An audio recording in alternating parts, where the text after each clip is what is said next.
Alrighty then, good morning, good evening, good afternoon, and welcome one and all. My name is Michael. I'm the Dead Aussie Gamer, and welcome to Pathfinder 2nd Edition Gatewalkers, our epic and intrepid Pathfinder 2nd Edition adventure featuring these wonderful and amazing Patreons who help support the channel, keep my lights on, and keep me doing cool, fun, and amazing games. Guys, say hello to the folks at home. Hello. Hello. Hey, folks at home. Oh, yay! Okay, I'm super keen for this game, but I'm not gonna mince meat today because we've last week was just all yakety yak. Bill Ratar sucks. This week I'm gonna be yakety yak. Bill Ratar's dead. So let's get going. Oh. No. You thought I was going to do something fun? No. What do you think this is? Some kind of game? Anyway, so there's an echo. Is there an echo? Echo. Go. Or is it from us? I don't know. Let me know.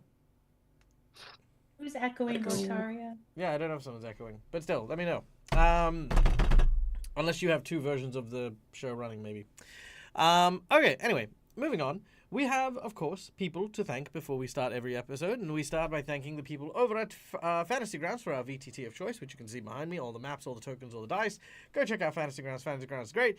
Hero Forge for the wonderful art you can see on stream here. Not this art. This art is Pathfinder art. The art of all of my character tokens there is made using an amazing 3D model making software that allows you to design, create, and 3D print amazing models for your use at home.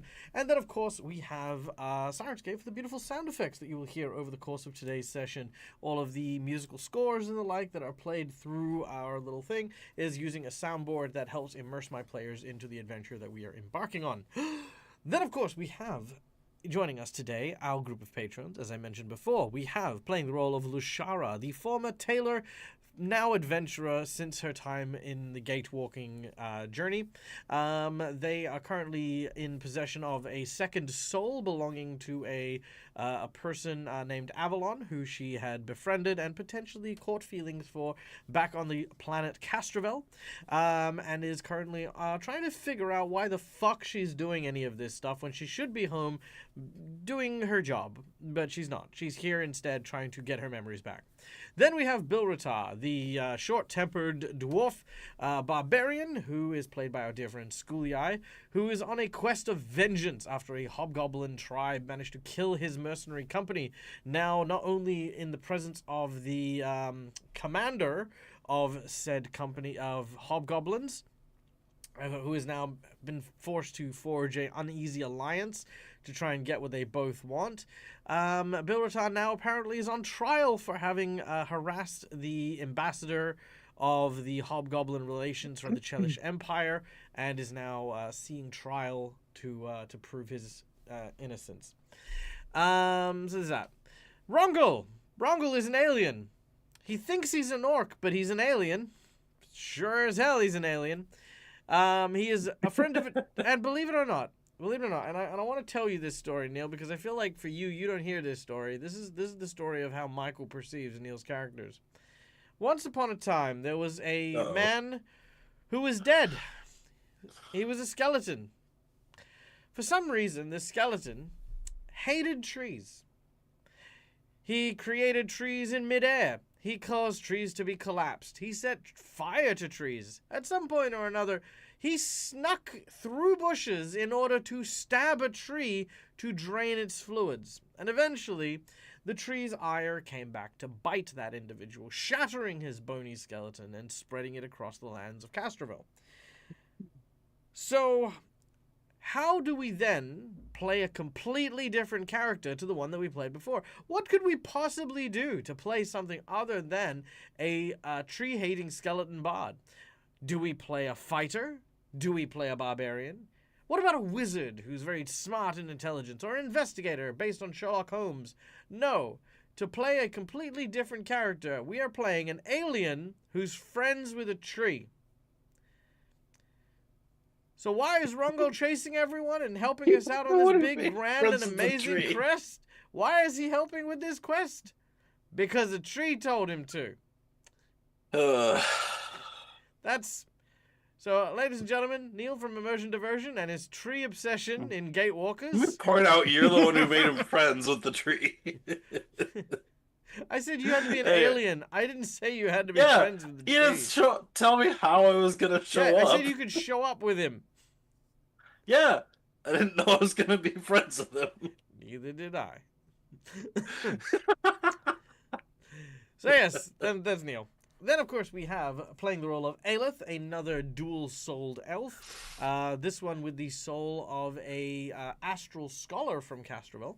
Aelith is a survivalist, a hunter, who jumped into our group after a unicorn was being sacrificed, and our group saved it, seeing these people as potentially very good people and allies worthy of saving. Aelith has accompanied them on their quest to try and keep them alive, keep them safe, and keep them secured, though some days it seems that Aelith may possibly be more of a danger to the group than anything they have faced, especially when it comes to the water temple. Yeah. Then Things of course, happened. Yeah, things happened, yeah. Then last but certainly not least, we have Viv, who is an animated poppet, a toy brought together by the wonder and joy of a child's dream. However, during the course of this adventure, not only did Viv find the child twisted and changed forever from their own journey through the portal known as the Aedara, but a new identity is starting to be discovered by Viv. Who is Viv without their child? And during the confrontation with a priestess from the Feywilds, the puppet was thrown into the Feywilds only to be regurgitated with a flesh and body meat body. So Viv now appears as they imagined the child to look like, and that is now an identity thing that our lovely, delightful puppet is dealing with. So that's it. And then the last figurine you can see there is Ostra, the leader of the warband known as the Obsidian Oath. They are basically trying to survive as best they can against the horde of the legion known as the Iron Fang Legion. He is trying to not get consumed by this other larger group of hobgoblins, and to do that he is seeking weapons of great power and is following our group into an area that apparently has them. In exchange for guidance, the group has agreed to surrender said weapon should they come upon one worthy of his use. And that is our group. Ta-da! Was that a good recap for everyone? Did I miss anything else for anyone? Great. It's good. Neil? No? Good. What? All right.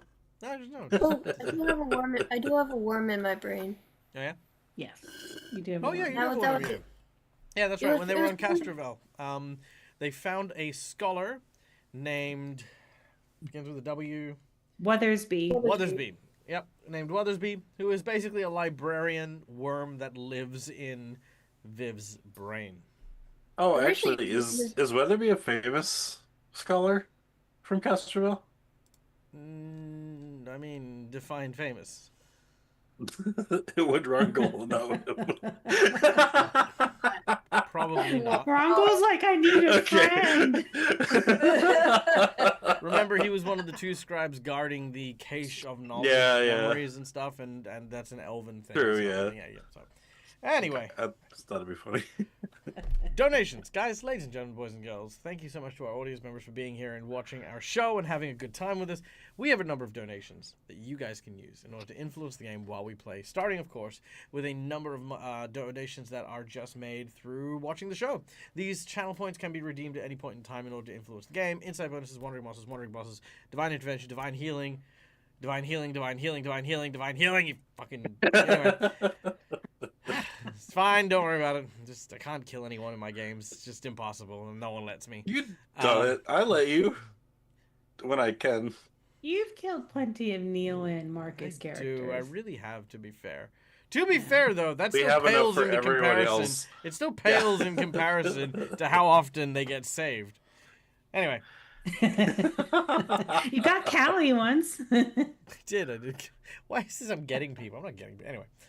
Then, of course, for those of you who have some disposable income and want to help Dag out with his Dag of Holding, which, of course, is a special magic item to a player, to the group, actually, based on my own homebrew adventures. I'm actually running out this month because I actually hit my quota so I'd have to make something up on the fly today. So I'd have to like think, because I've been actually going through all my old notes and stuff like that. I'm like, ooh, this be cool, this be cool. So I'm actually out because I wasn't expecting to get 3 this month, but I've gotten 3 so far. So there's that. Anyway, digressing. What was I saying? Yes, monetary donations. So Dag of Holding, yada yada, cool. $5, you can get one of these red marks for a player of your choice, or purple marks for me. These are hero points and jinx points. Hero points can be used by my players to stave off death, petition the DM for stuff that isn't in the rules, and roll with advantage. Jinx points can be used to counteract hero points, make bad guys roll with advantage, or complicate things ever so slightly. For $10, we have 2 rewards, either a draw from the deck of heroic actions, where a player of your choosing gets a cool free action power, as well as an emergency hero point, or a draw from the plot twist and flashback cards, where I will take one of these suggestions, basically pull out like a random card for you to pick from, and then utilize that prompt as part of the story for today's session. These are more to keep me on my toes as an improv DM more than anything else. $20 gives someone the coveted golden natural 20, because sometimes shit just needs to fucking work, and a natural 20 is how you do it. $50 is one of 3 rewards, either a magic item of your choice. This can be a donation that you design a homebrew item and give it to a player. You can give them something from their wish list, or you can ask for a piece of their set items that I designed specifically for their characters. So those are the magic items. Then, of course, we have the draw from the Harrow deck, which, of course, is a draw with a from the fortune-telling Harrow. It comes with a suit based on their base statistics, and any roll that they make with that statistic receives a plus 1d6. Once per scene, they can re-roll any check that uses that stat for the roll. And if they either reject or accept the prophecy involved with whatever their fortune is, they will get a critical success in their attempt to do whatever. But yeah. Then we have our $100 secret menu item. Oh boy. So, the $100 secret menu item. Our heroes are currently amidst trying to prove Bilratar innocent. Well, I say innocent. Trying to basically get off the hook for a lot of stuff. The Chillish Hell Knights have shown up and are about to scuttle the ship known as the Mermaid's Tear, where the ghosts that have been working with our heroes to try and get them to Egade have been transporting them. They're now at risk. They are now about to be scuttled for stealing a Chelish ship. And then that'll be that. Bilratar assaulted a public official and needs to go and apologize. So there's that too. So what possible secret menu item could I possibly bring to this particular situation? Well, ladies and gentlemen, boys and girls, as I'm sure you're very aware of, where there is the Navy, there of course needs to be pirates. So, in the event that we get the $100 secret menu item, you will be invited to design and create a pirate ship. You may decide who the captain is, what their pension is. Are they a friendly pirate? Are we looking at like a kind of Paddington Bear sort of, really friendly individual? Or are we looking at like, Captain Barbossa? Is it a crew of the damned? Or are they all possessed demons? Maybe it's a crew of scurvy oozes. Or maybe it's a single goblin with a bunch of watermelons that he's used to fake people. Whatever crazy, wild, cockamamie scheme you have for a group of pirates, they will arrive and attack in full force the naval vessel, regardless of the size of their ship and the actual value. So again, you could have a small 10-year-old child who is a pirate in a tiny paddle boat that he is paddling with his wheels, and if you say that he is going to attack at full force, by thunder, that child is going to attack at full force, trying to defeat the Chelish Navy. So yes, that is what the $100 secret menu item is. Now, again, you could also We need a goblin Usopp. Yeah, you could also save the group and be like, hey, there's like a whole freaking crew of like Vikings or like anti-Chelish militia, I don't know, stuff. Yeah, there you go. So that is it. Big pirate battle. We'll do an ocean battle. We'll do a deck battle. We'll have the group meet pirates. It'll be great. It'll be fun. All right. Cool. Are we good? Yeah.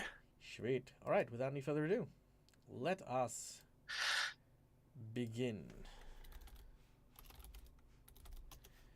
When last we left our heroes, out on the lake of mists and veils, our heroes collect themselves in order to try and travel from the wreckage of the Junlan Rex to Egade. Their hope is to secure travel from Egade to the World Wound, or formerly the World Wound, in order to try and follow the readings that Sakuichi has been giving for these portents that are supposed to save the world from Osseo, the Black Frost whale. However, along the way, the Chelish Navy has stopped our heroes, demanded answers as to why they are traveling aboard a ship that was stolen from the Chelish Empire, and why Bilratar, the bastard, a fugitive of the law, was aboard the ship. After finding that the group wasn't responsible for the theft of the ship, the sentence was that you would be escorted to Egade on the Chelish vessel, and the ship is to be scuttled so as not to be used by members of the public ever again. Bilratar has been sentenced to a formal apology to the Hell Knight Embassy once they arrive in Egade. It is now that the sentences are being summarily recapped, and the gavel is about to be dropped. Before the gavel is dropped, Captain Kitari Lambosa asks the crowd one final time, "Ladies and gentlemen, we have all deliberated very long and very hard on the guilt of both Bilrotar and his companions. For the time being, it is safe to say that the companions are not responsible for the attack, destruction, and commandeering of a Chelish vessel, and thus shall not be treated for any of these crimes. However, the dwarf, he lies. Many times he lies to our face in the midst of testimony. He subverts the truth, and he underplays the severity of attacking a member of public office in lieu of his own racial prejudice." Ooh, whisper, whisper, whisper, racial prejudice, whisper, whisper, whisper. It is to that end he is charged with forming a formal apology to the to the Hobgoblin Embassy, and in addition, any further punishment that is being doled out shall be done so by the Hobgoblin, so that justice can truly be served. Now it is time for wine. Hiya! Anyone say anything? Yeah. Bell's just heard them, and the facial expression is, "Are you serious?" As you can see, Just with the eyes. I was gonna say, yeah, he has no remorse. We should make his punishment even harder. No, he doesn't say that. Okay, the gavel's coming down. Yep. Viv has something, yeah. I'm sorry, I can't see Viv. Hold on 1 second. Hi, Jacha. There we go. Okay, now I can see you. Hello. Hi. Hello. One quick question. You may speak. Okay, so what about the ghosts on the ship? Do we get to exercise them before the ship gets sunk? I do not think we can. Without a corporeal form, it would be very hard. We can help them pass on. Pass on what? Some of them already have.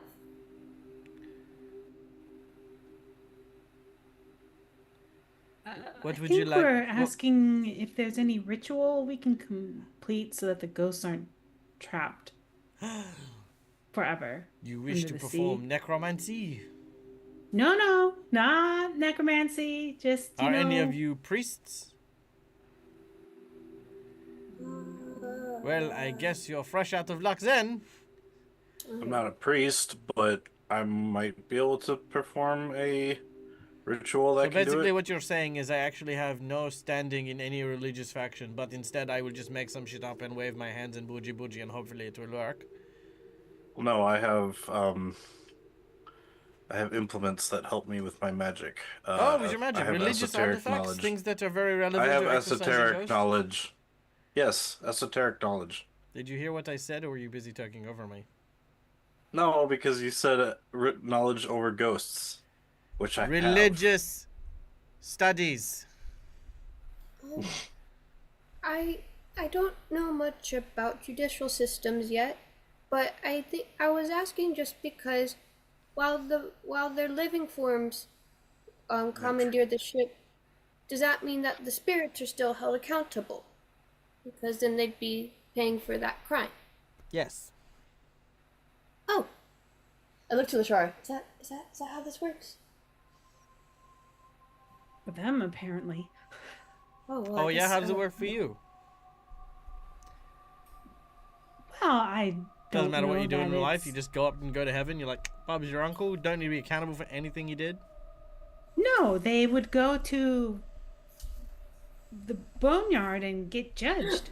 I thought you were going to tell accordingly. me if they're going to hell. I'm sorry, kid. They're going to hell. Yeah, that's it. I don't know where they're going. That's not up to us as mortals. That's I mean- fair. Yeah.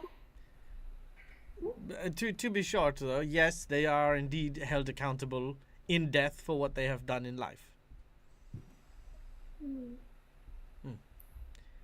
Okay. You don't I get to don't- go, hacha, Viv does not- so long, Viv does not know about the suckers. judicial system. Wow, that would, does she actually do the flip off? The ghosts fly away. I mean, they're very good with theatrics. I feel like they've got a good idea of what to do. I've got a very bad idea, but I don't know if it's something that Bill would say or not. Oh, I thought Bill was saying that out loud. Oh, got a bad No, idea, no. guys. In the courtroom. In Yeah, front of you my know what? salad. You know, Bill will My actually try salad and say man?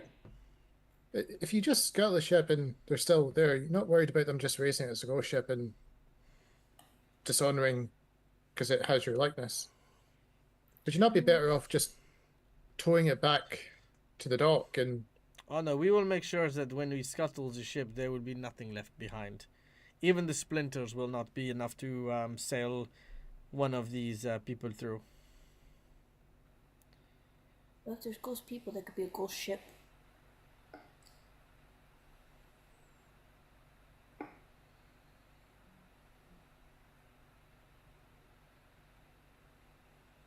Lushar just says in Sylvan to Viv, I don't think they're going to listen to us. They seem very hard line. That's fair. Maybe they'll have fun at the bottom of the ocean then. It seems like a cool place. They don't need to breathe, so that's a good thing. They're ghosts, but it's unfortunate that we can't help them. But I don't know that we're in a position to do much about it, unless you have an idea. But they did lie to us. I lied to y'all. Whenever I was a puppet.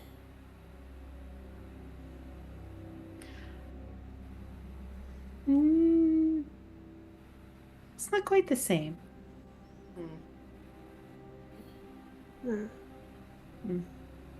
I trust you, Lashara.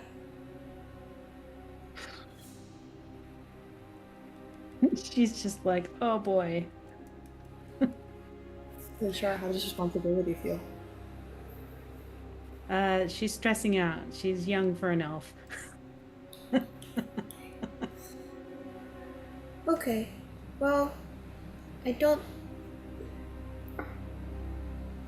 think we have reasonable defense for how to exercise the ghosts in time before the scuttling.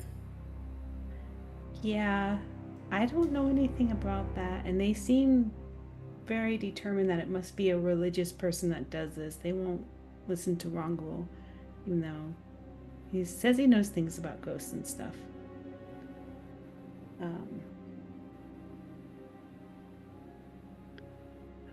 I don't know that we can do anything. Can I say goodbye to them before you scuttle the ship? Very well. You may make it quick, but no funny business, or you will be blown up with the ship as well. Funny business is what I'm best at. Don't do anything shady, is what they mean. Ah, okay. I won't. No shady. All sun. In which case, the court is adjourned. Officers, take Bill Retire away. Couple guards. Wait, away. what? Oh, oh, Wait, wait I a thought I minute. just had to apologize. He does, and until he does so, he is under arrest. Can't he just go apologize right now? Without being under arrest? Like, you just To take the him there ambassador and he that's not on the ship. apologizes? Well, I mean, we're ambassador's gonna not go on the with him, ship. right? We're at sea. Right. So, Bill will just shout out I'm waiting to shout out to the rest of the group and say, just make sure that you get our stuff off the ship before they blow it up. Oh, yes. Okay, 2 guards will escort you to the brig. Rongal's in there pondering, but why doesn't he apologize right now? The rest of us, I guess, are going back to the ship to retrieve our back, items, getting- and the rest Yep. of the crew. Sakawichi, I assume, if they... No, they were on the ship. Yeah, Sakawichi with you guys. Yeah. So you go through We're and gonna you go gather all your get our stuff. stuff. The ghosts begin to start chatting. Before long, one of the ghosts appears in front of you. It is none other than Captain Captain Swabby. Captain or- Swabby. Tin Hill. We refuse to learn his actual name. Yeah, we did. Give us his actual name, we're like, nah. it's Agni Tim Hill. Yeah. No, we do know his name. We just That's a weird don't know way to pronounce Captain Swabby Swabby. Neil.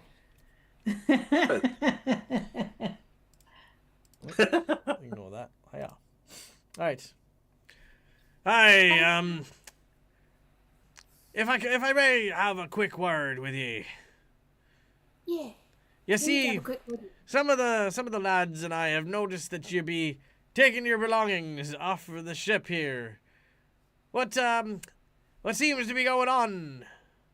Seems almost like you're about to, critically betray our trust and abandon us for a bunch of pencil-pushing, whitewashed, yellow-bellied, lily-livered, chellish pricks.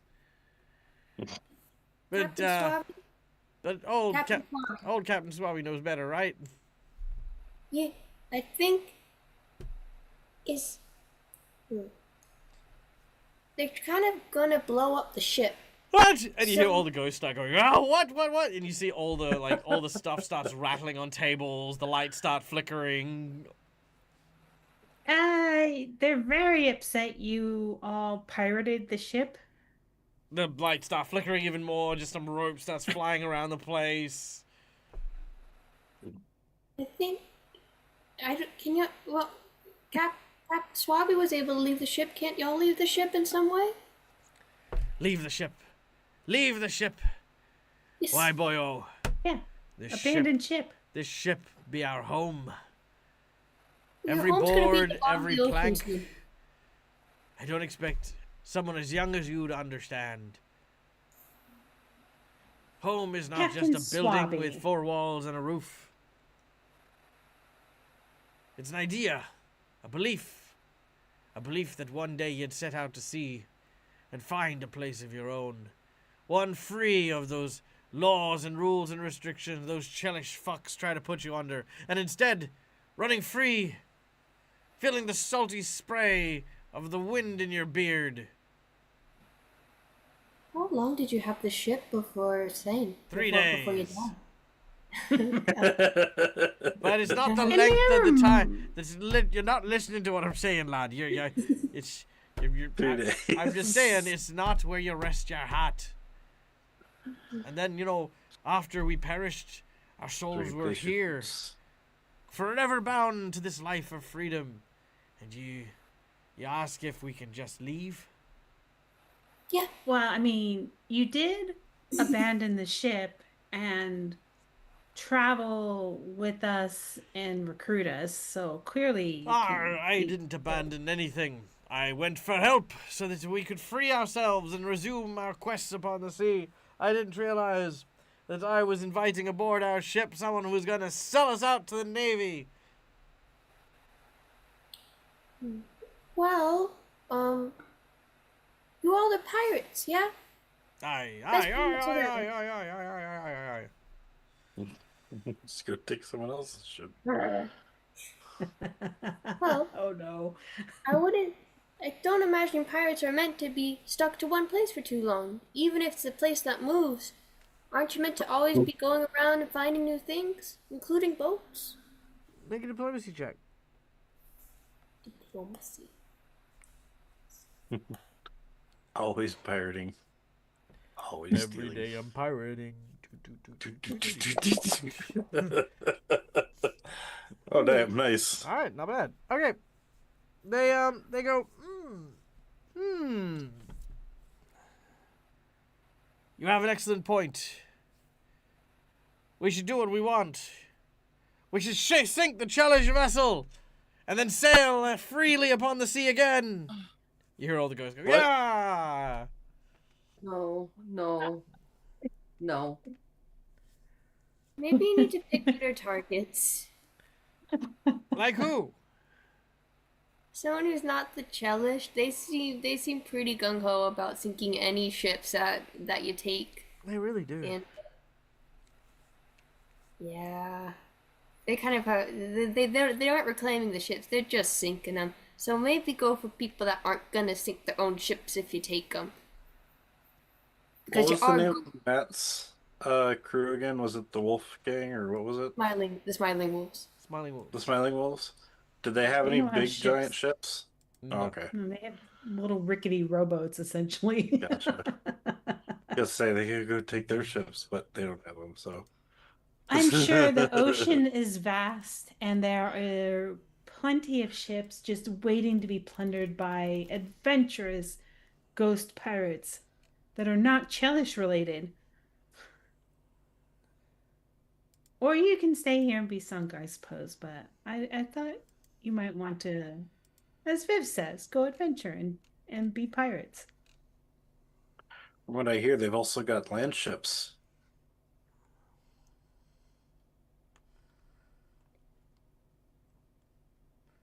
But what do they call land pirates? Bandits, I suppose. Pirates. Raiders? Raiders sounds Arr. much cooler You than could still be bandits. pirates. You'd just take a land ship and convert it so it can be floating on water too, so you can take over both land and sea. You know, you make an excellent point. Aye, all right. Listen, all of ye soldiers, we're going to go be land pirates now. Oh, none of your belly aching. We're going to abandon the ship, and we're going to go and raid the villages all along the coast. Hey! All right. Thank you so much. You've inspired us. Now we have something.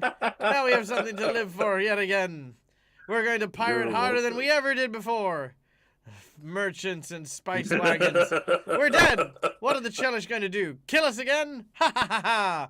Now we can really start the fun with all the innocent people. Farewell, and thank you for your advice. I'll never forget you and any of your names, Lashara, Bilritar, Rongo, Aelith, and Viv. Bill's not there. You don't need to remember our names. I'll remember your names. Photographic memory I have. And look, Phil even did a sketch. Holds up a photo of like all of you guys, like blinking. How did you do that? That's an excellent question. He's got a very creative mind, Bill does. Anyway, it has been truly a pleasure. And even though parting is such sweet sorrow, I want you to know that we'll be okay. Other people are going to be running in terror. And I'll think about you the whole time. Great. It's good to meet you, Captain Suave and crew. Aye, good to meet you, lad. All right. Gentlemen, let's go cause some panic. And they watch as this huge cloud of ghosts leave the ship It just pours out like a waterfall as it runs through the water, and the banking fog just keeps pouring out until it goes over towards the cliffs of the actual northern reaches of Brevoy, I think. And then you watch as they crawl up the cliffs. You then see this tiny little fishing village as all the freaking smog goes into there. You hear some glass breaking, followed by a scream. Maybe they'll be terrible raiders, just You watch like as they several were people bad are thrown from pirates. cliffs. Oh no! Wait. Oh, Oh. that's a lot more than I was expecting. That's not how pirates are talked about in Oh. storybooks. Oh. Then Oh people no. walk the plank. Yeah. You're just like, Viv hasn't registered that means you're killing him. Just thinking, oh, they're gonna have to swim to shore. It's You not watch as smart. tiny fires start to appear in the distance. Oh no. Ah. Oh no. We should have just let them sink the ship with the ghosts on it. Meanwhile, Captain Lambosa is like, ding, ding, ding, ding. Let's get back to the ship before Yeah. they find out what just happened. Okay. You'll be not to know. You come back to the Chelish ship. As you do so, the commander, not the captain, but like the bosun, steps forward and says, "All right, all your stuff's been taken aboard. Yes. Mhm. All right. Yes. Prepare the cannons! Prepare cannons! Prepare cannons! Prepare cannons! Prepare cannons!" Cannons! Well, it's been great talking to you again. You take care of yourselves. Stop that! What the hell? That's not what I want. The shower's gonna cover her ears because she figures cannon fire's probably pretty loud. Oh, it'll be very loud.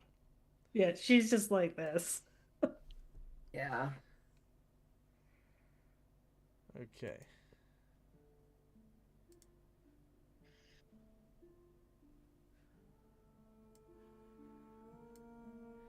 I sneeze. Dang, it's gone. Okay. So, as oh, good idea. So as you make your way onto the ship, you watch as the cannons begin to fire.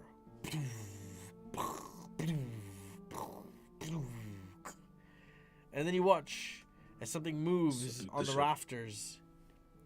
You watch as a ghost monkey comes down. More wood splintering.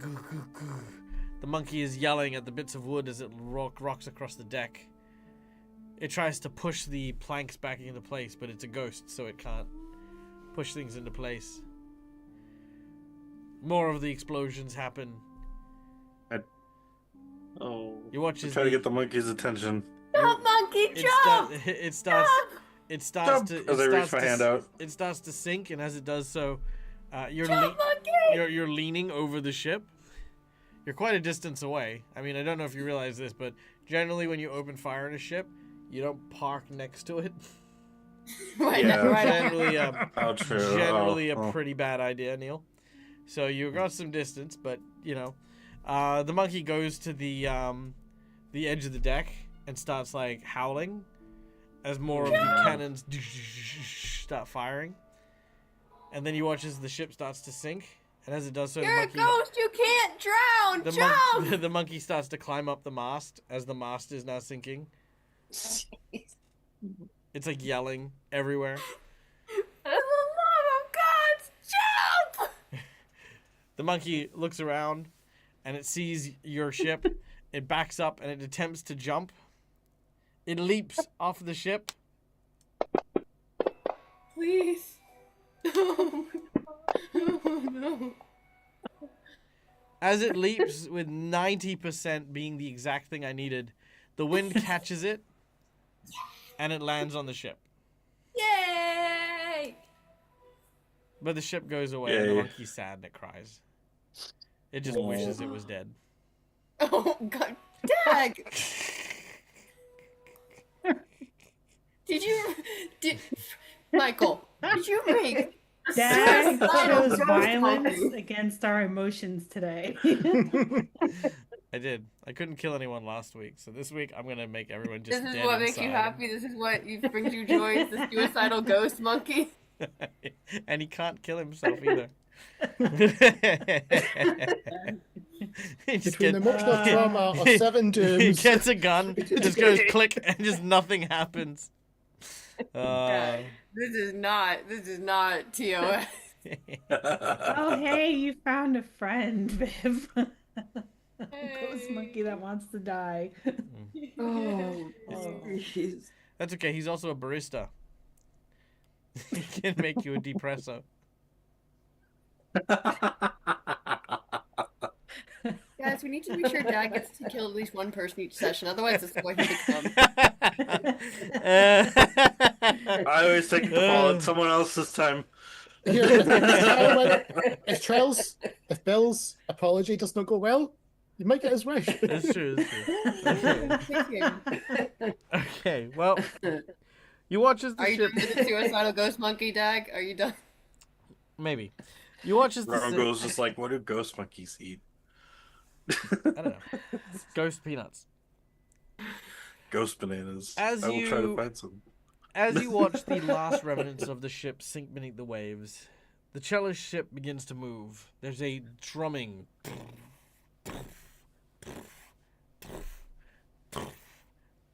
And you watch as several paddles come out the sides of the ship and they start to begin stroking as they head toward Igade.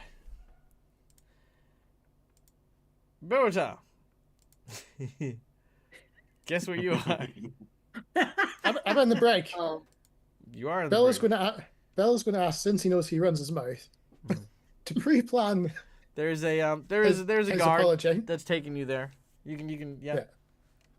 He's just going to ask for. If I'm going to do this right, I suppose I should do it properly. You got any paper and a suitable pen so I can at least plan out what. And he mumbles a little bit. Things need to be said.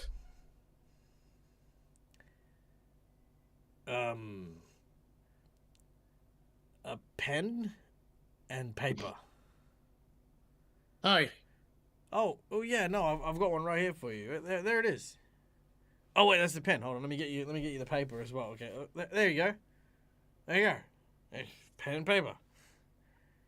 Shut up, prisoner! And he throws water in your face. Fucking making decisions. Ooh, can I get a towel? Fucking snacks and shit. Piece of crap. Fucking filthy scum. Criminal scum. God, it's good to be a cop. Bill just whispered his breath. Watch out, that's all abuse of power. Ooh. Yeah, he's fine. You get away with it. All right. Your quarters are not comfy. They are very cramped, and you share it with several other individuals. You can. I mean, it's going to be still a few days before you get to port. So if you want to go visit Bilratar, or if you want to do anything specific, you guys may do so now. I think I might on the second day, as the rest of the first day I still have to finish making my grapple gun the new implement temporarily until I get a chakram back. Yeah, no problem. Yeah.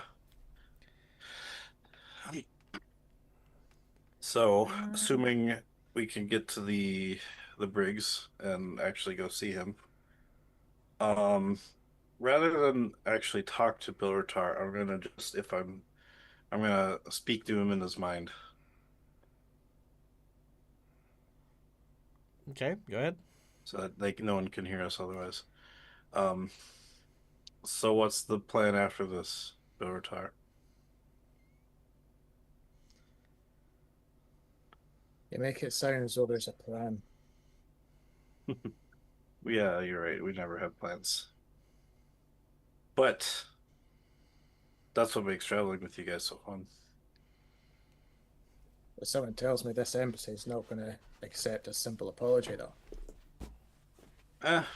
Well, whatever ends up happening, we got. I'm sure we got you back, or at least I got you back. You, anything goes wrong, I'm gonna just basically wait for a signal. I have no idea how your customs work. That's kind of why I haven't really been saying anything or doing much. Hell, they wouldn't even help me try to exercise the ghosts is my way. Because I don't follow your religion, even though I have some training in it. But yeah, I don't know. But we'll make sure you come back. Well, yeah, I'm sure we'll do. Yeah.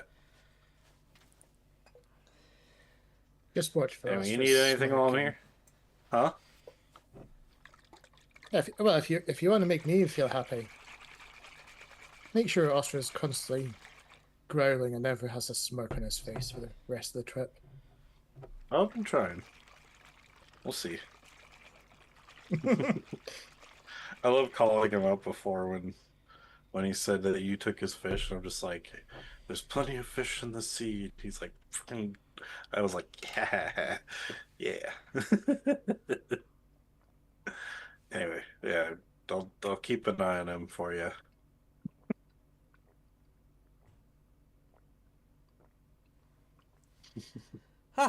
Anyway, we got a couple more days of this, so. All right. Anyone doing anything specific? Yes. Lushara would like to try to commune with Avalon to see if we can see if he knows anything about the shell and why the shell seems so familiar.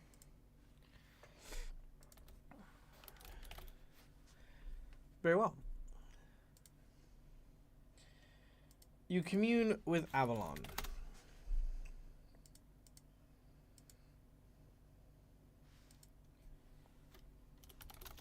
One moment.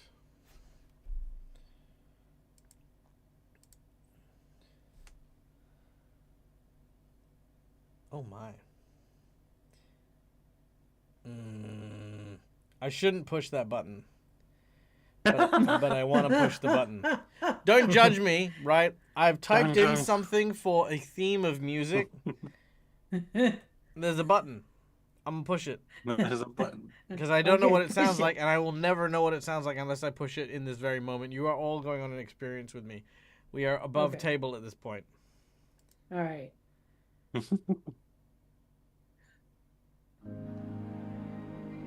Oh, okay. Okay. This is kind of what I was looking for. So the name of this music, which is quite lovely, is called Lovemaking. And I can see why and it comes from a soundtrack called The House of Assignation. So I was like, oh, I mean, it could be a thing, but it's actually quite nice. This is exactly kind of the thing.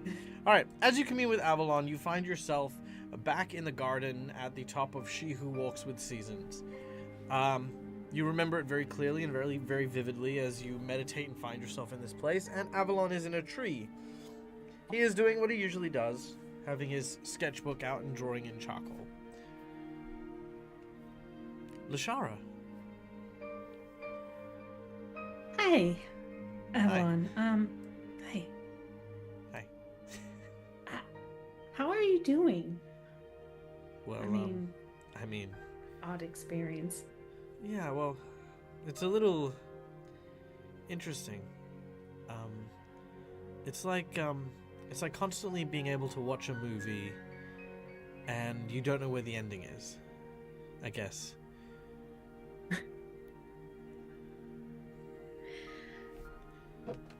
I was given this shell and it seems so familiar, as did the person who gave it to me, but I don't recognize it. So I thought maybe that feeling was coming from you. And I was wondering if you recognize it. I do. I have seen this before.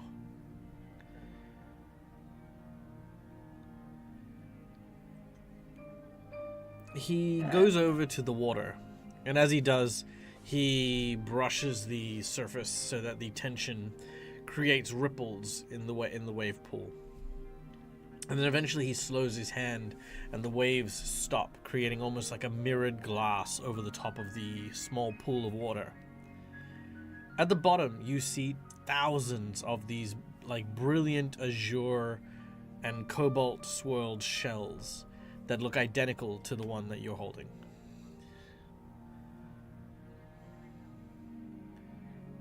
My sister and I, when we were here growing up, we'd sometimes collect these shells, try to find the biggest or the best looking ones.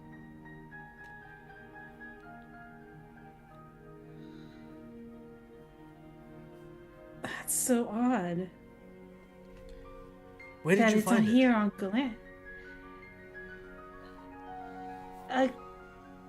Someone gave it to me. Said it fell from the sky. Maybe your sister is here on Galarian somehow. It would explain why she never came back. Maybe she is here somewhere. Maybe closer than we think. Is there any kind of magic or something that you would know that may be able to help connect it to someone? I don't think I have any magic for that, but... He moves up to you very, very close and scoops both of your hands together. And he says, please. I know it may be a lot to ask, but it would mean so much if you could help me find her. He bats his eyelids, and you see that kind of emerald sheen over his eyes. Of course, I know what it's like to be missing a sibling. I will do everything I can to find her. I know Maybe you will. somebody on the ship has magic that can help. Thank you. Of course. You don't have to rush away, do you? No, I'm just trapped on a ship right now. Well, perhaps you would like to be trapped not on a ship? Wait, no, that sounded a bit weird. I know what you meant. He laughs, and as he does so, you both find yourselves like kind of in this like sort of like little moment. You meanwhile are still meditating on the ship, holding the shell. All right, anyone else doing anything? RPG Dinosaur Bob, what's up, my dude? Good to see you. Hope you're doing well, my world-building friend. Guys, if you haven't checked out RPG Dinosaur Bob, go check him out and all of his amazing friends over on their channel at RPG Dinosaur Bob. We are currently playing Pathfinder 2nd Edition. We are currently on a boat. Our heroes are heading to a place where demons come from. Bilrata is currently arrested for harassing for having an outstanding warrant for his arrest for assaulting a official of the Chelish Empire. And the other group is just getting a lift. So, we're just passing by a few days on the way to the next location. If you have any questions, feel free to ask. There you go. All right. Anyone else doing anything during travel sequence? Yes, Viv. If it's okay, I think Viv wants to talk with their Eidolon for just a quick moment. Ooh, okay. What is that? What is that? Juice. Nice.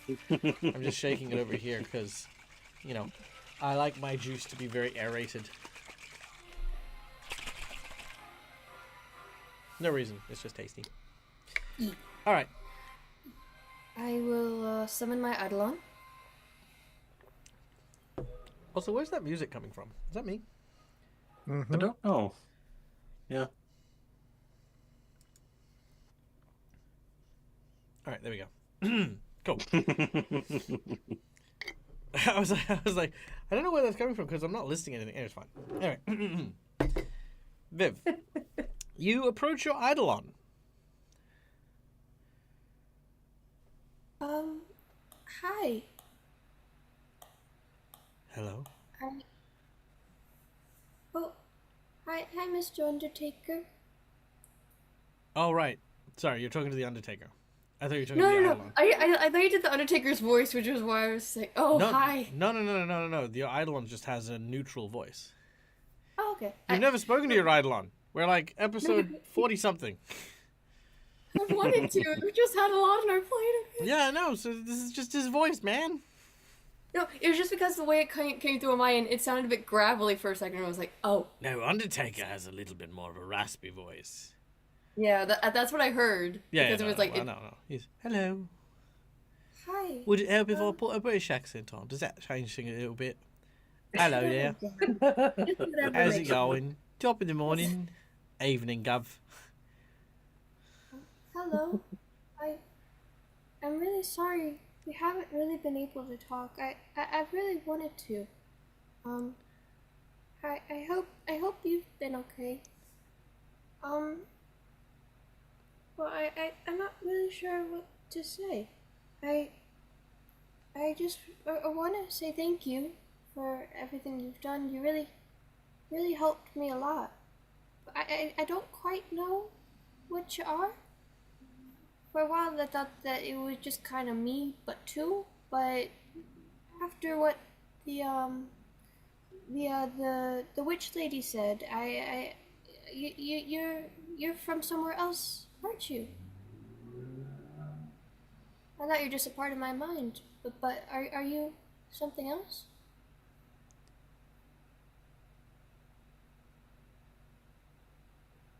Yes. Oh, I'm so sorry. If I'd known, I would have asked what you wanted to do more often.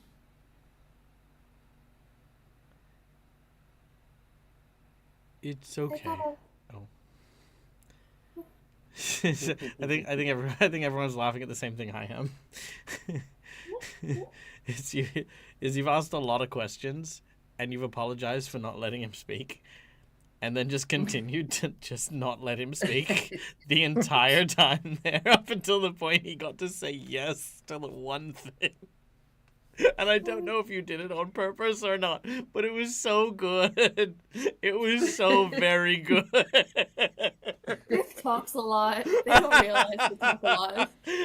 It's just like it's like I mean that's the bit that you went, I'm sorry. I would have asked you a lot more later on. Just But we also now know why the Eidolon has not spoken before. sure. He's tried many times. Just Viv is just very chatty. it is very chatty. Oh, brilliant. Okay. Oh, I needed that. Okay. Let's stop talking. Realizing. No. Viv wouldn't have realized, but it was just funny. Okay. Sorry, I did lose that last question.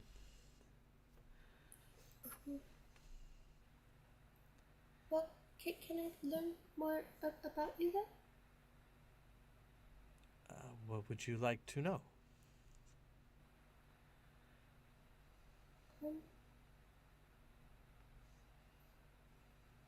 Well, have you had fun? What is fun? Well, I'm still figuring all of that out. But fun's when, I guess, when you do things that make you feel happy and excited and like in a good way. And you feel like you get good memories from it.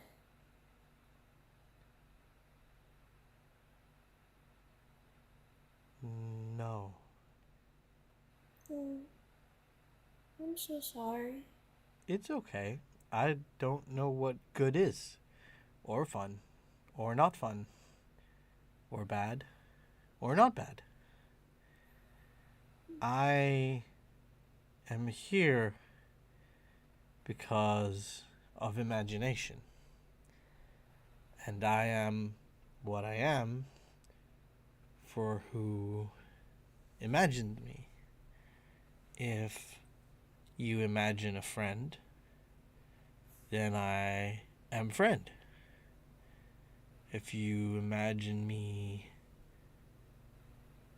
as a pterodactyl, I'm a pterodactyl. I am real, but not real. I am pretend, but also here.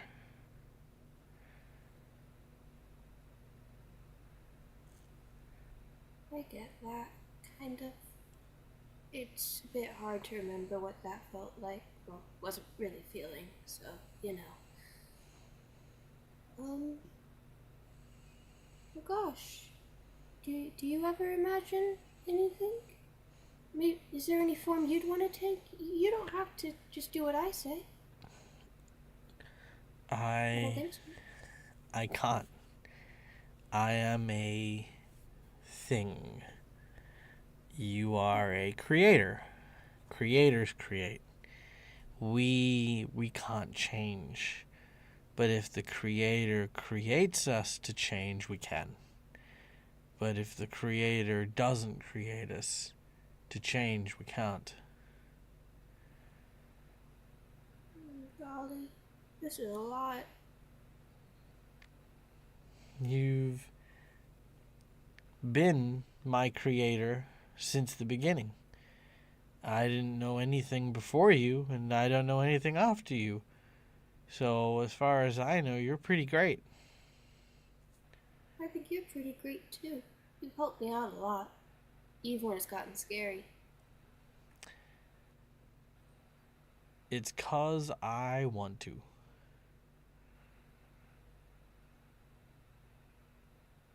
So, you can want things? Yes.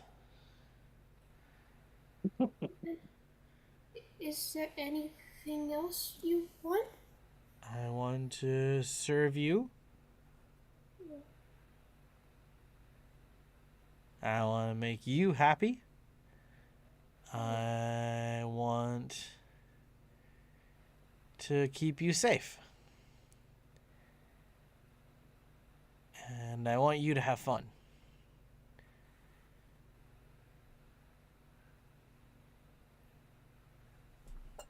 Well, you're really nice. Aw. Really kind. If I'm really nice and kind, that's because it's what you made me. Which means you're really nice and you're really kind. Yeah. I don't know about all that. I can tell you for a fact, because nothing that I have is nothing you haven't created.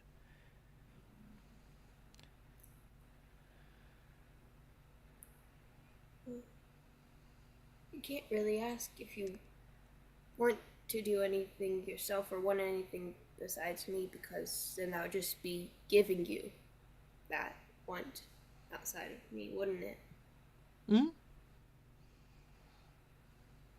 And I can't really ask if you're happy like this because, you know. Golly.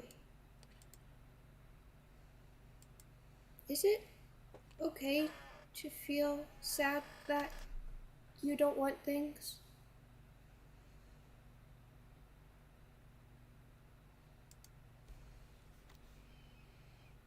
No. It's not okay? I think it is okay, but I don't think it bothers me very much.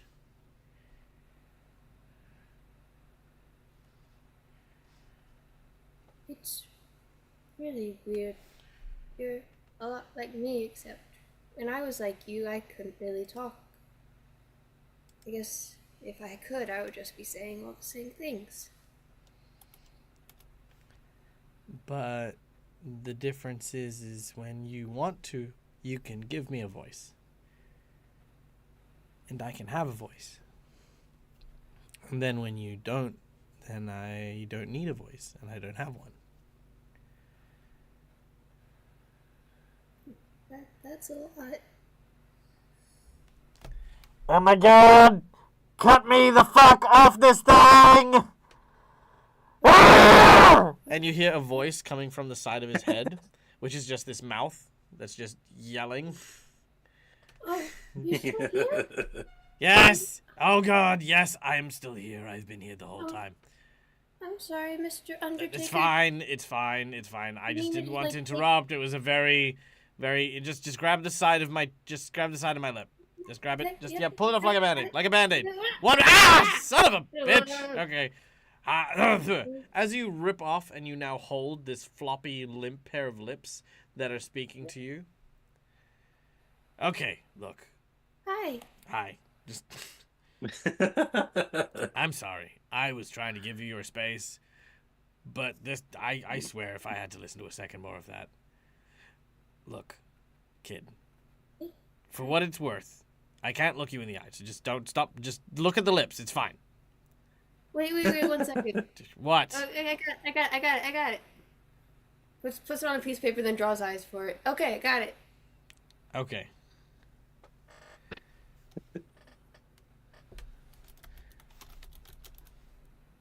Now listen. Listen. Whatever thing that thing is, you make it. You tell it what to do. It's a reflection, okay? If you think you need to solve its problems by giving it wants and needs, here's the tip, kiddo. You have wants and needs. If you think, oh, wow, this dude's putting everyone else before me, or putting me before everything else that it wants, news alert. It's because you're doing it. You follow? You need to start asking yourself these questions. What do you do to make yourself happy? How do you feel about doing this? What do you want to do? And stop caring so much about what everyone else wants.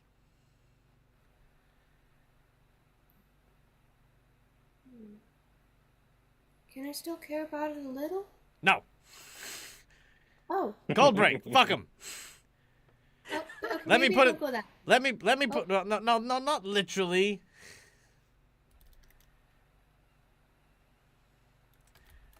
Okay.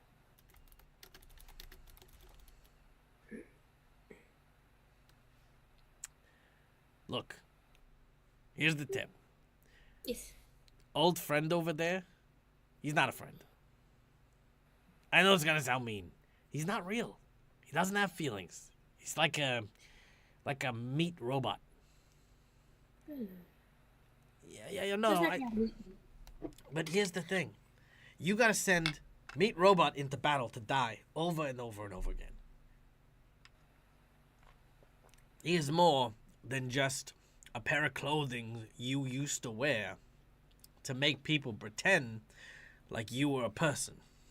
You follow me? You need to now think about what your imagination's telling you. Who is that thing? What is that thing? What do you want it to be? You still want it to be a child that doesn't exist anymore? I mean, hell, you're closer to looking like that child before. I mean, if you want, you could make it look like that old you, and you could have that doll version of yourself and really be all trippy and stuff like that. But I'm just saying, right? It'll take the form of what you need the most. So decide what you need the most. Might take some time, but you should do it. Because I swear to God, this conversation thing, this thing, you know, the equivalent of learning how to make out with someone by kissing your hand. Someday, you gotta find someone to test it out on. You can't just sit in your room, kissing your hand, and trying to figure out how to socialize. Ain't gonna work. Let's make it out. Okay. Pull up a chair. We're gonna have a talk. So, Oh no. when a mommy and daddy love each other very much, they fuck a bird.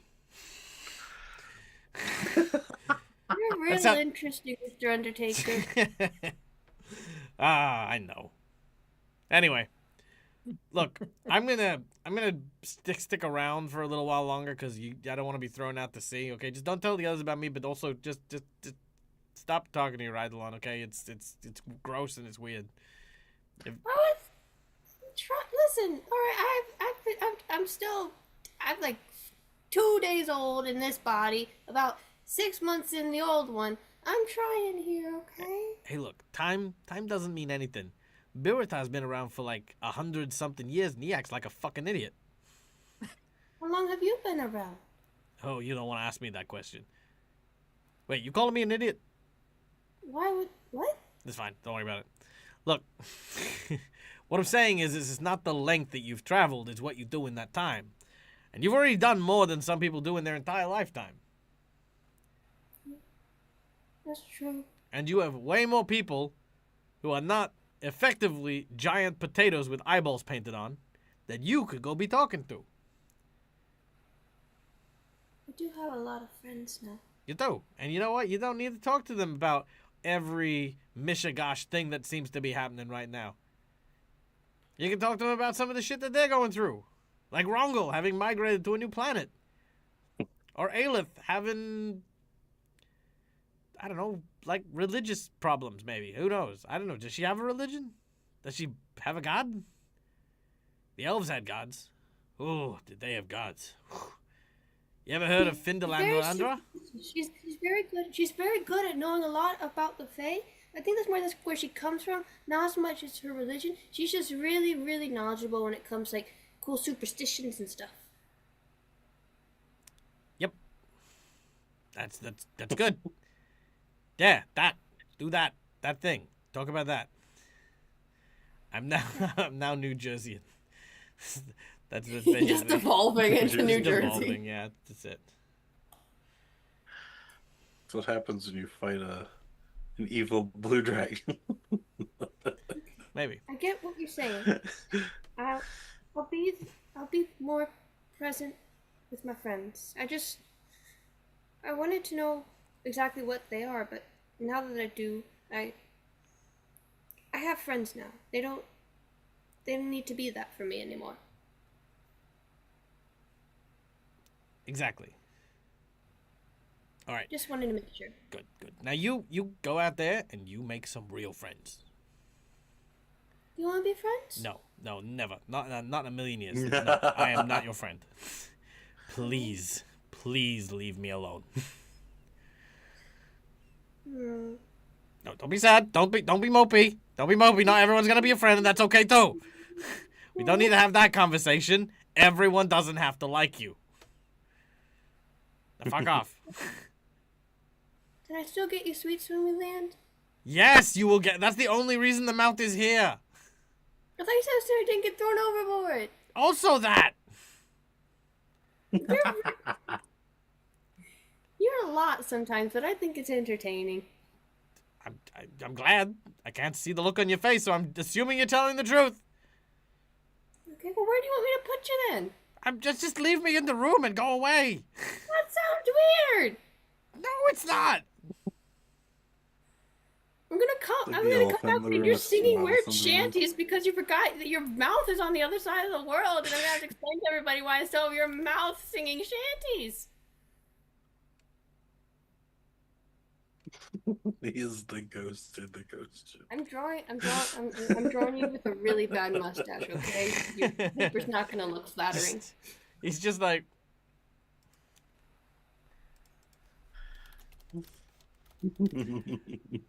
Yeah, he's just gonna like basically just stop pulling faces.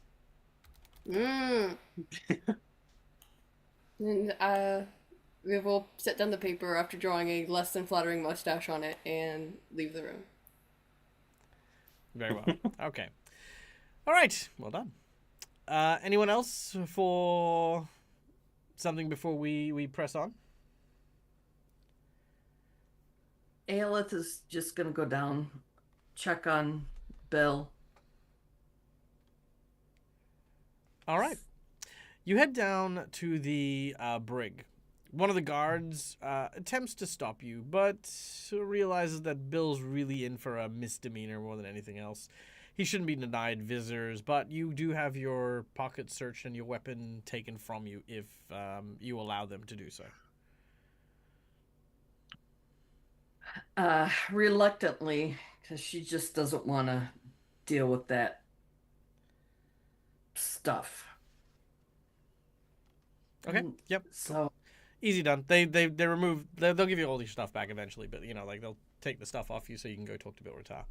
Bill is in a small jail cell that's like barely enough room for like 2 or 3 people. There's a bucket and a bench. That's about it.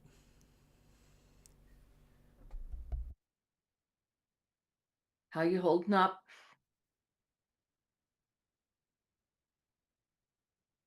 Well, at least I don't see the sea, so I don't see it moving around. I'd imagine with the waves, he's probably not feeling the best on seasickness terms.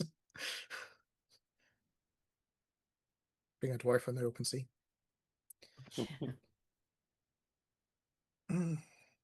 So,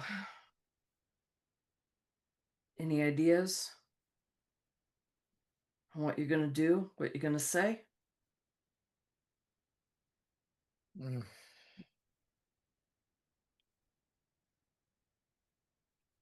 Well, if I need to do this, I suppose I should do it right. And for the record, he's going to do it in a dwarven manner, because that's probably the best thing he knows. So he says here that there's some drink I've been keeping on. At the end of it, I'll ask them to have a drink with me. Show no hard feelings.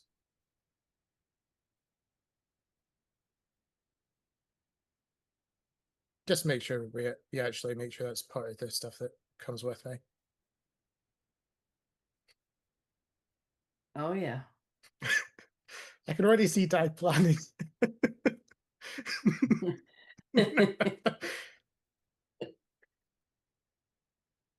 Yeah, we'll make sure. Just so you know, we have your back. If anything happens, you're not in this alone. Someone tells me they're not going to accept a simple apology, but maybe with this lot, they'll at least be cowed. Well, if we're going to them, they are going to have to keep up their pretenses to a point as well. Especially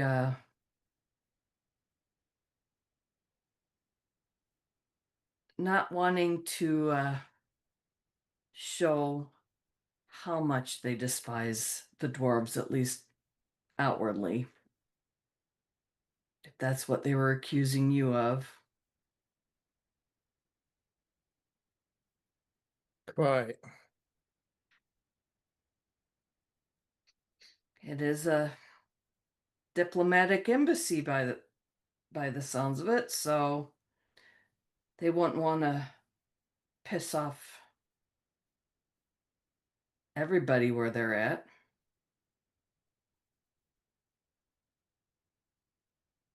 But then I'm sure they've got their sweet talkers that will just talk their way out of things. That's not what their diplomats are supposed to do.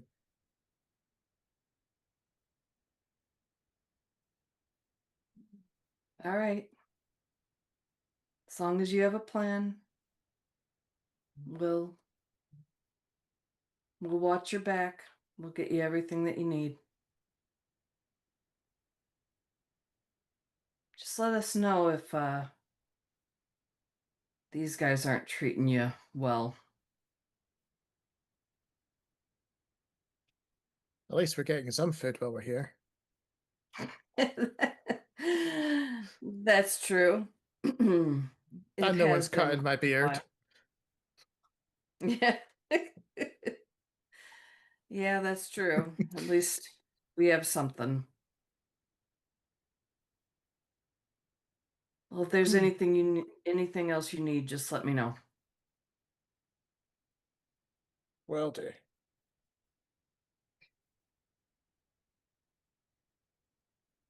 Okay.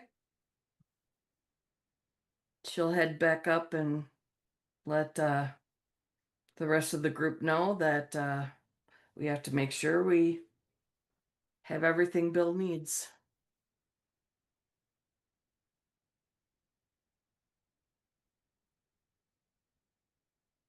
Well, what does he need? Well, he's not sure that they'll take an apology as enough, so he's hoping maybe if a few drinks might do the thing. So we just have to make sure we have all his stuff for him. Bring it along with us. Okay, right. Is that all he needs? Is just this stuff? I would say let's just keep our wits about us when we get there. I don't fully trust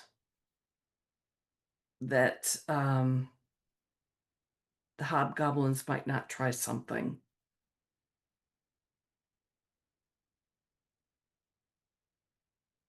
We just have to make sure we there to watch his back in case they try and pull anything. We'll be there for him. He's our friend. We'll also have to keep an eye on Astra because he's, from the sounds of it, Astra is a part of these embassy as well, but more like and apart from them, I guess. I have no idea, but I think we should keep an eye on him. Well, they're just a government body. I imagine they represent him if needed, but he's not working for them. Is my understanding of how that would work. I mean, embassies. I don't think Yeah, they no. typically hire war bands. Yep. Didn't Belrotar say that as part of his thing though? Like, because he explained what happened. He's He said he found a piece of paper. the right, leader with of his it. name on it? He's the leader of the war party. He was He's not part of the embassy. Yeah, he was defending Okay. himself against that. He had a hatred for all hobgoblins, and that it was just this Right. particular group because they were targeting him. Yeah. I still think we should keep an eye on Astra.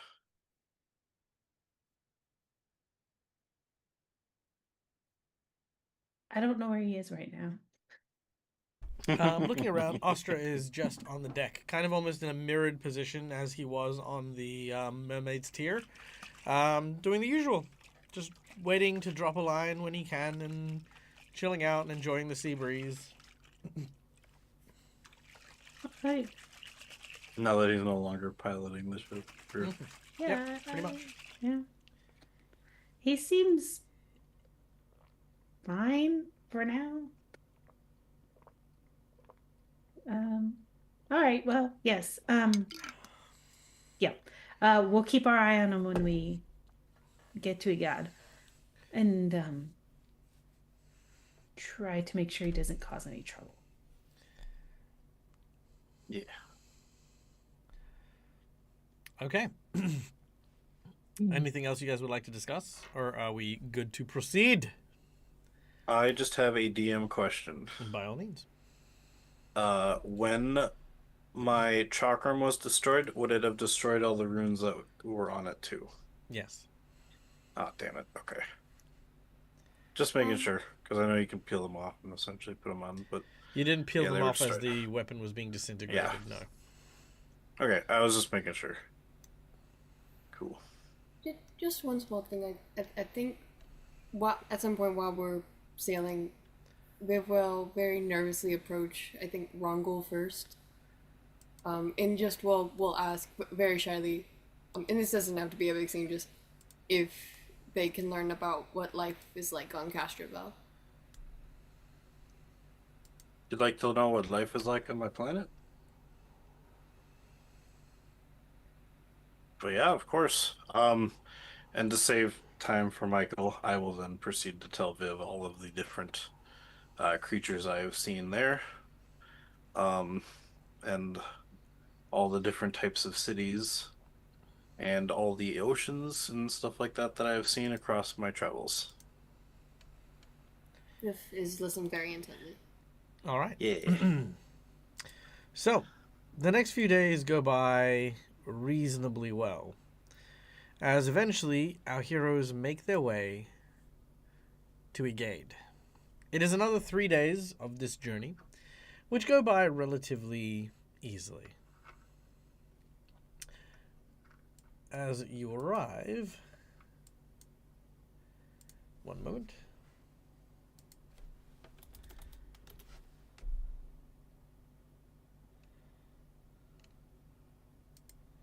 Bum, bum, bum, bum.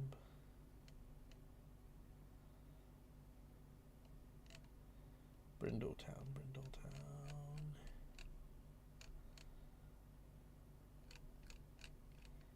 The bot is dead. Whoops. But yeah, we know the Why bard you're is so- dead. Those are saying. Alright, well, let's just go with this one then. Bard it is.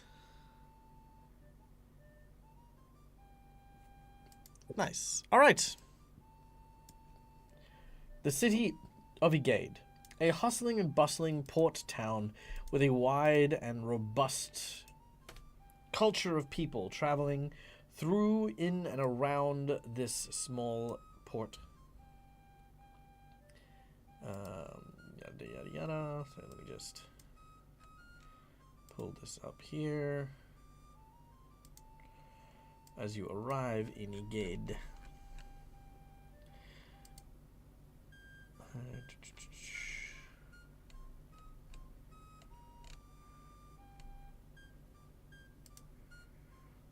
Now, the time that you spend in the traveling section, by the way, you each end up with memories, kind of like dreams that sort of seem familiar yet distant, as if they're always just out of touch. But the one thing you do recall is in each of these dreams the presence of a man wearing a ram-skulled mask that seems to be present in each of them. As you arrive,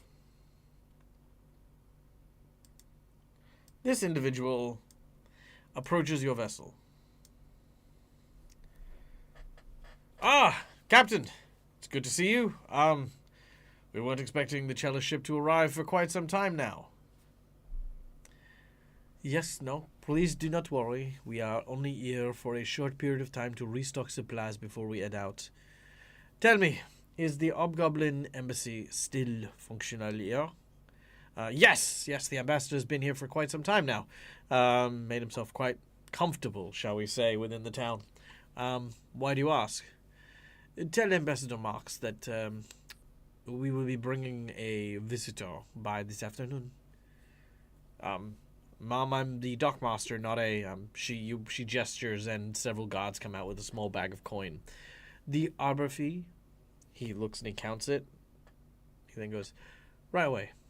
I'll make sure that they're expecting you. Looks at some of you guys and tarries away.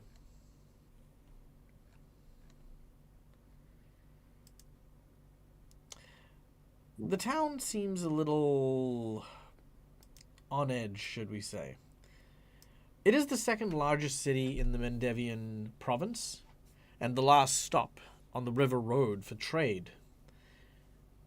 The back roads seem to span across this wide expanse, and you can see that there are just a mixture of people and cultures, ranging from trade merchants to rogues and pirates to the warring and lawful Chelish. You know, there's just a mixture of people that are here. The closure of the World Wound, not too long ago, saw that this area now no longer serves as a hub for the Mendevian Crusaders, but a hub for all people. You see that there are many people who are still displaced by the Great War, but are now finding some semblance of peace.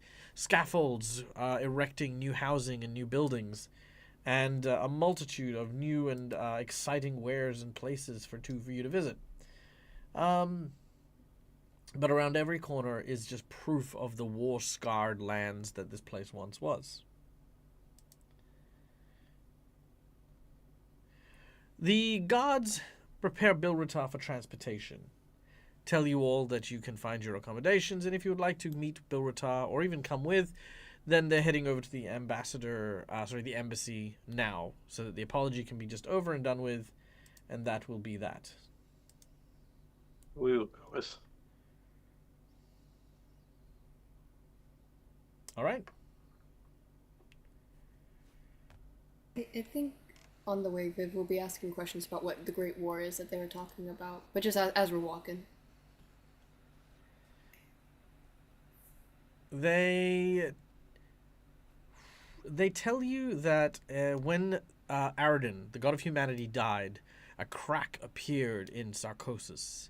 From this crack vomited forth foul creatures from the depths of the abyss. Demons began to run rampant at the heraldry as heralds to the great demon god Discari. Many years ago, a group of adventurers braved the world wound in itself and fought Discari to death. Upon his fall, the seal closed and the abyss was trapped forever. The warding stones no longer needed, they crumbled, and the land started to heal. Wow. But that is where you are going, by the way, as well. Now, as you are walking towards the embassy, there are lots of signs talking about missing people that you see posted up. It's just one of the things you notice. You also notice that Ostra is following you. Just cause. Okay. Hi, Astra. So. So, Yeah, just cause. Got it. Okay, right. He's following us because he wants to see Bilratar humiliated doing this apology. Oh, 100%. As you enter, you are greeted by a contingent of about 3 hobgoblins, 2 of which are very clearly guards. One of them appears to be the man in charge.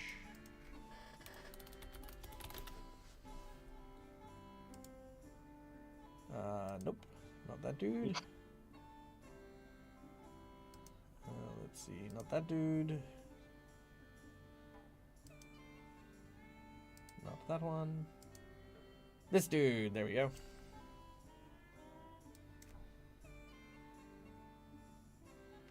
All right.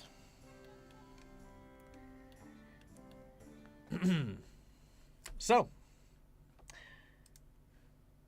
he turns and he says, my. What an unusual surprise to see so many honored guests within the hallowed halls of the embassy. Not many come to pay a visit to the Hobgoblin Embassy unless they need something. So why don't you spit it out and tell us what is it you need? I come on behalf of the Chelish Empire. I am Captain something. Lysandri. Captain, what was her name? Atari Lambosa. Lambosa. I am Captain Lambosa, and I have found the fugitive Bilratar. The who? The fugitive Bilratar. One minute. He just sort of goes through some paperwork and he goes, B. Ah, yes. Ah, here, Bilratar. Oh, assault. Assault, of course, assault on the director of Hobgoblin Relations. Of course. Yes, I affronted, demanding recompense from the Chelish Empire immediately for damages, emotional and physical. He had a neck brace and everything. It's just a terrible, terrible miscarriage of justice is what it was. I'm channeling Alan Tudyk a little bit.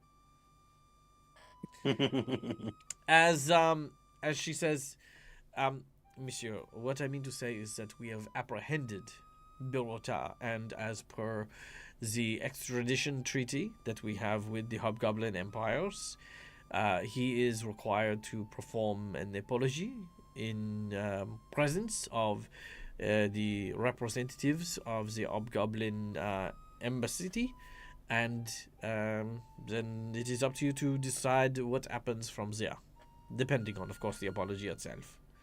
Yes, I knew that. Of course I knew that. Who said I didn't know this? Yeah. Proceedings. Yes, can't happen in the hallway. Come.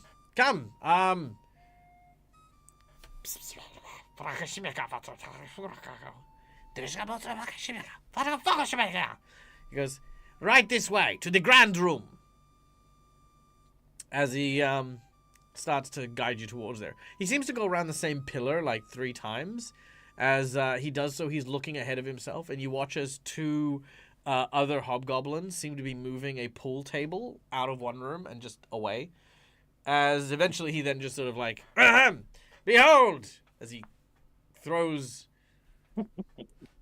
the grand embassy of the hobgoblins. Haha. And as you look around, you see Iron Fang Legion flags everywhere. Astra stops for a moment. He takes an alcohol bottle out and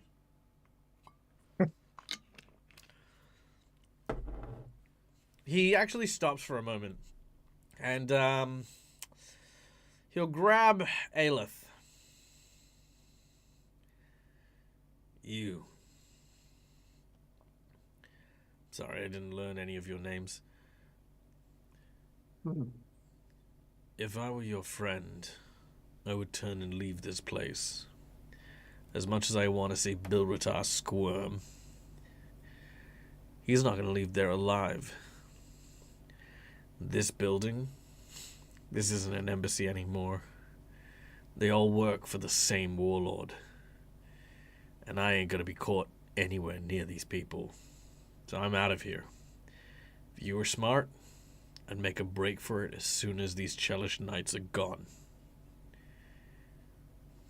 He turns around and he, like, again, kind of like almost like pulls his like cowl up a little bit so he can like skulk away. But he just leaves.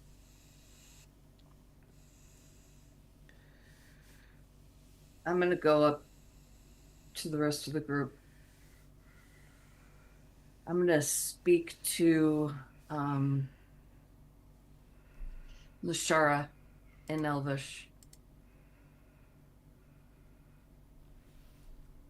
This has been taken over by the Fang clan.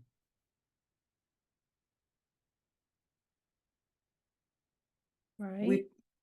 Bill probably isn't going to get out of here alive once the Chelish army leaves. Yeah. All right then. Yeah. Well, I don't think any of us will. So we need to try and get out of here as fast as we can. Forget the apology. I assume we have to do the apology in their presence so that they will go, but then we'll leave. There won't be a chance for an apology. All right. What are you suggesting then?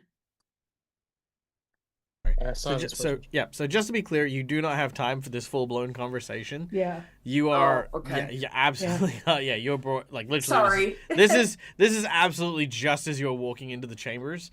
So as you are walking in, Bilrota, you are brought in front of everyone else, which is where Aelith and Lashara are talking privately. Mm-hmm. You are accompanied by 4 of the Chelish Guard plus Captain. I keep thinking Lombargo, but it's not. It's like Lagrossi. Lambosa. Yeah. She's there. The Hobgoblin ambassador is there. as are 2 other hobgoblins who are like guards. All right, well, out with it. Let us hear your heartfelt apology.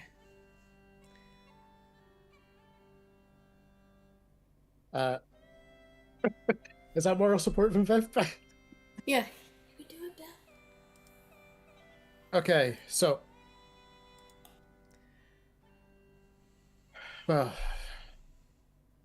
since you all claim this was a relational slur, apologies, but the best way I know to do apologies is the way I was raised. And then he'll switch into Dwarven.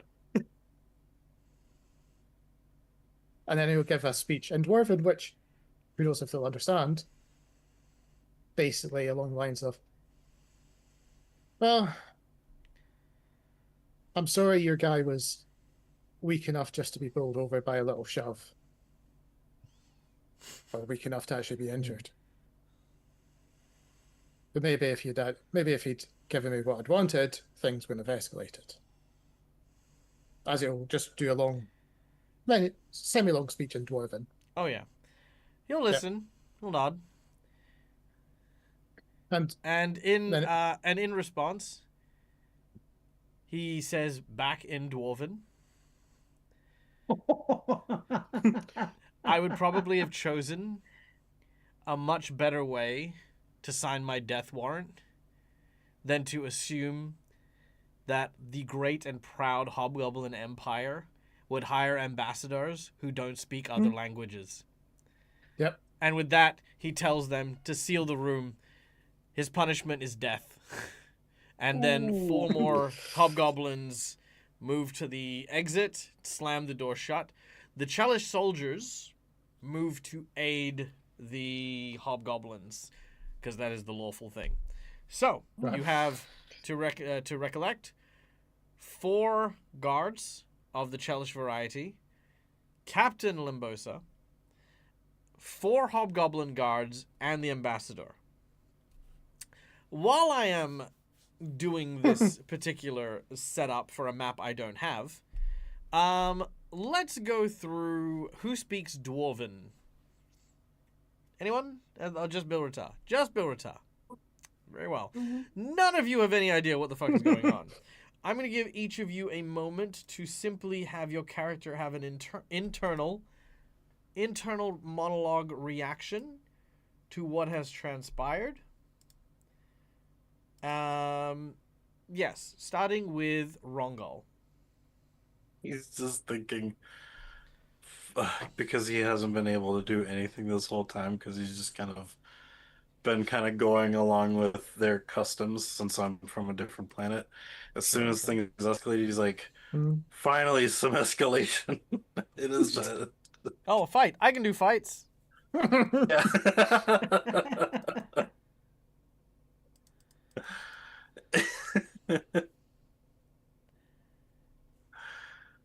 Viv? I knew he looked too smug walking in here. Really wishes they knew Dwarven. Well, there you go. You can kind of do this thing. Just dread and regret. I mean, look, if you want to do a boss buff, it will stack with the boss buff for next week. Just saying. Oh god. Give me We haven't had a previous buff. Steve. Steve, we're way outnumbered. Love you. It's like way outnumbered. Way outnumbered. What's the difference? About way big. Yeah, that's Viv. The Viv is just Bill. Why? There's not one in play, I don't think. Is there one in play? There's not one. Is there? Not that I'm aware of. No. Oh, okay. That's okay. And also, I'm not buying time. I am gonna set up the battle to begin with, so that you guys can actually get a good look at everything before we sign out for today.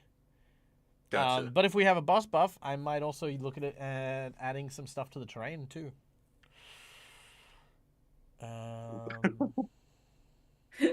Ooh.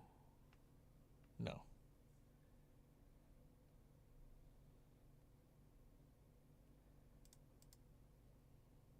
Nope, that is an ossuary.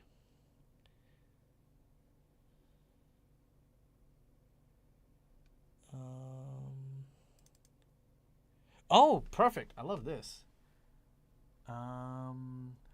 Night or day? Night or daytime? What do you guys want?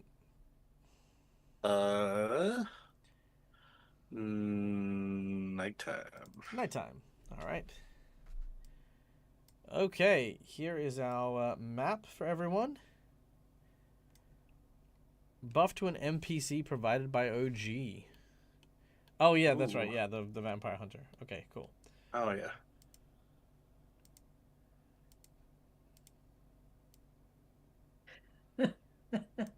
Okay.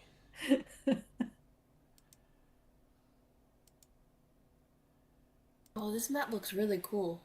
Thank you. Okay, so Bilrata is brought before the ambassador.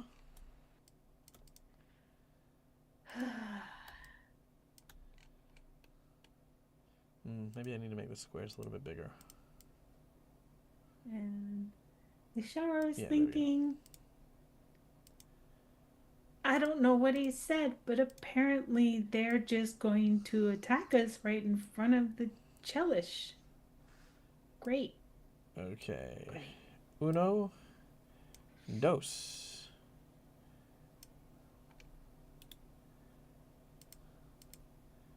Viv's main body. And your supposed twin. And Rongo. Okay. Then we have. Sorry, this is gonna take a this is gonna take a little bit. Okay. Encounters.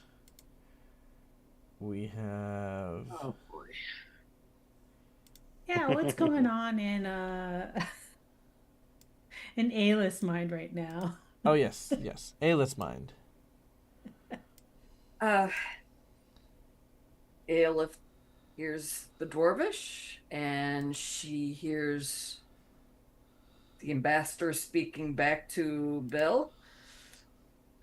And the doors closed, and it was as predicted. As Ostra said, yeah. Yep. That they weren't going to get out of there alive. To be fair, Bill did make it worse. But she doesn't speak Dwarvish. We don't know that, but Bill made it worse, yeah.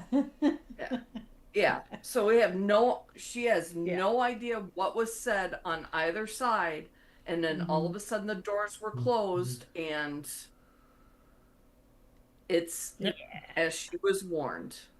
And quite easily, given how Ostra reacted, it could be in how you decide regardless of what Bill said. Yep. That is true. Could have absolutely been completely regardless. Yep. And I'm guessing that's a boss buff from Cookie.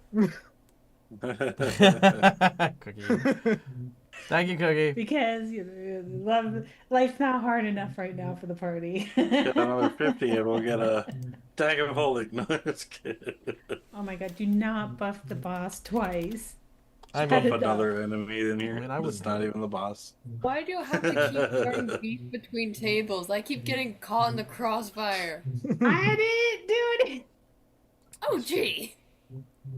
I made an NPC. all right, I'm gonna make two. Okay, so instead of doing, because the guards are pretty tough, I'm going to, instead of doing so many guards, I'm going to have 2 bigger guards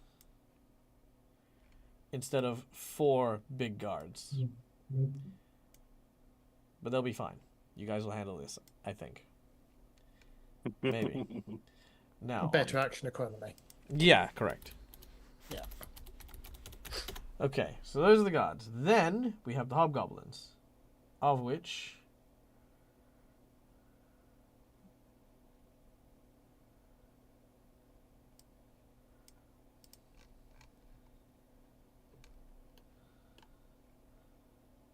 we have the hobgoblin ambassador.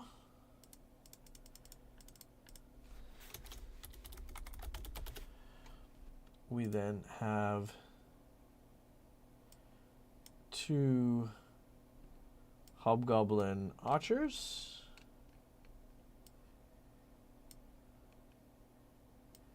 Which are his guards.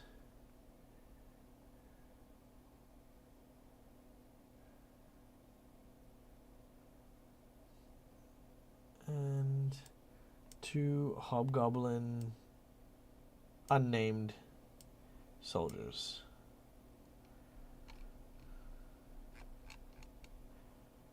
Okay. 2. All right. And the one behind the table is the ambassador, right? Just with all the H's on the map. Correct. I'll be adjusting that so you guys can see the difference in just 2 shickety shakes.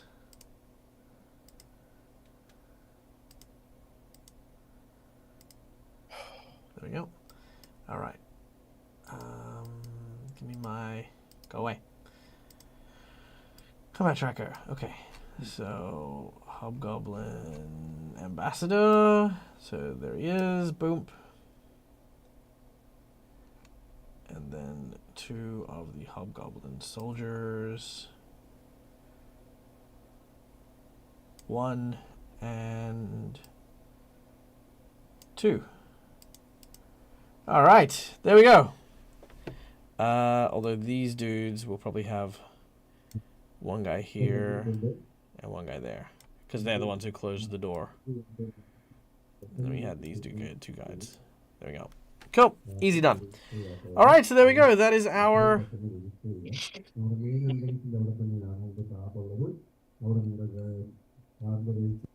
anyone hearing that? You might be hearing my next door stuff, which is a social club. Oh no, it's fine. Yeah, okay, cool. No, that's okay. Cool. As long as I was like, is that coming from me? It's all good. All right. Cool. They've got their windows open, and I think they're doing an event, so it's very loud speakers as they've just started. Oh no, it's fine. All right. So, as the ambassador calls for the doors to be shut, they are slammed shut in all directions. Aelith kind of half prepared already. Your hand is currently on your weapon and the like, and as is the people from behind.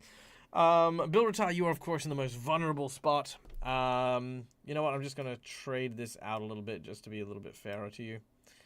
That way you don't have 2 bosses like right next, like wedging you in between. Yeah, the hobgoblin looks incredibly smug. I want to give you something along the lines of, he basically says that you lived like a dog in the dirt and in the dark, and that is where we're going to make sure that once you're dead, you go to, as we feed your bones and carcasses to our war dogs, so that you can be shot out and buried in the ground where you belong.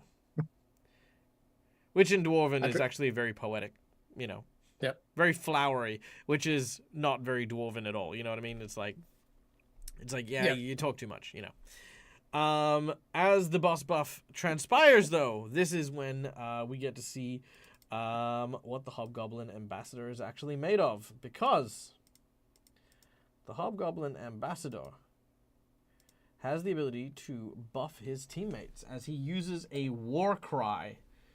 And as he does so, Bilratar,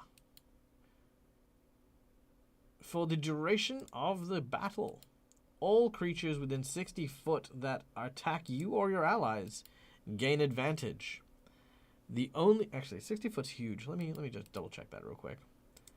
So this is the boss buff. Yeah, 60 foot's huge. Let's go with 30 foot. Make this nice and fun. So, all allies within 30 foot of Bilratar, any attacks made against them are at advantage. So enemies get advantage against Bilratar and allies within 30 foot of Bilratar. And in addition, attacks made against those engaging Bilratar are at disadvantage. So, for example, if they're shooting at them from range, that's not engaging. But if they're in melee with Bilratar, if you attack someone fighting Bilratar, you will be rolling twice and taking the lower score. That is our boss buff for this battle. as Bilratar is now sentenced to death is the name of this particular buff. And there we go. And for once, when we roll initiative, I'll actually put the rage thing on because Bill would be raging at this point, straight off the bat. Oh, 100%. Yeah. All right. But, however, we will come back next week for the full-blown battle. So stay tuned for that. That'll be absolutely amazing. Guys, you're amazing. You're wonderful. Thank you so much for listening. Thank you so much for watching. I hope you had a great time. Guys, my name is Michael. I'm the Dead as a Gamer. This is my place. This is my face. You can find it here a number of times during the week. There is going to be no Monday game tomorrow, but we will be back for Wednesday's Reign of Winter game. I will have you know that I'm turning down karaoke night to be there for Wednesday because I really, really want to be there. And Marcus has had a bad week, so I'm going to be there and have games with Marcus because Marcus is awesome and he deserves some time to relax too. So yay. But yeah, be sure to tune in for all our cool games. Until we meet again, stay safe, stay wonderful, be kind to each other because why the fuck not? It's free. And until we meet again, game hard or die trying. Good night, folks.